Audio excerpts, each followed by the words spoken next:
Kotak Mahindra Bank had a subdued quarter with the impact of COVID-19 felt not only in the provision line but also in the anemic credit growth. In our ideas for profit today, I will discuss whether investors should look at adding this stock to their core portfolio in these uncertain times.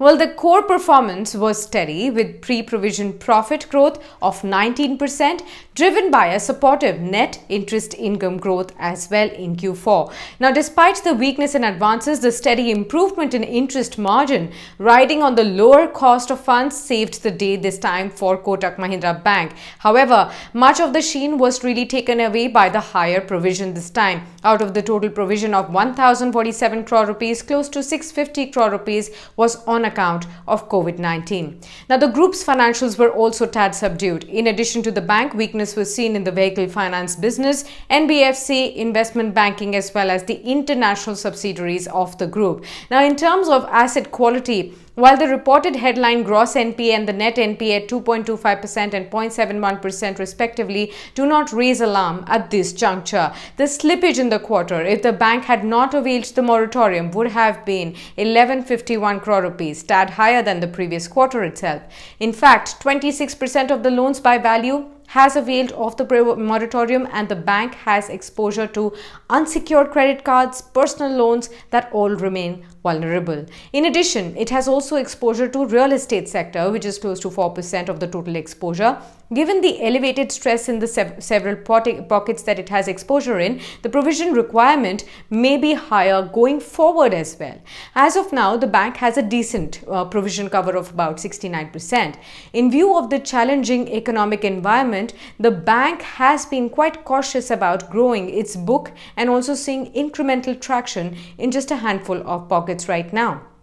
Having said that, the management did sound positive on the sovereign credit guarantee of 3 lakh crore rupees to MSMEs. Now, the bank is likely to adopt a very cautious approach to lending in the near term, also avoiding sectors that are likely to lose out in the new normal and also staying away from companies which have high fixed cost and high leverage. So the prudent approach that should stand it in good stead from here on as well. But what we like most about Kotak Bank is the excellent liability franchise that should enable it to grow with better asset quality, yet with excellent interest margins going forward. Now, in the quarter under review, deposits grew by 16% on a year-on-year basis. Now, the bank is also gearing up internally to brace for a challenging year ahead, and also one of the first to effect pay cuts for senior and middle management this time.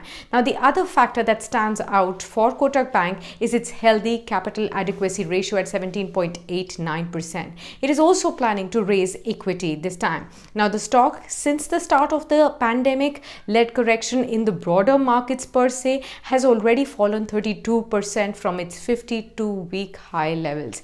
Now, the correction in the stock has really rendered the valuation more reasonable at 2.9 times core banking book of FY21 estimated earnings. So we do see near-term tardiness coming from the caution rather than trouble, and has high conviction in the execution strategy of the management as well. Now, the well-capitalized balance sheet of Kotak Bank, the stable and the sustainable low-cost liability as well, focus on risk-adjusted return in lending and the opportunity to gain market share, and also the thriving non-banking businesses as well in subsidiaries make Kotak Mahindra Bank a must own in any core portfolio of investors, and no better time than the current bad times to really add it for the long term.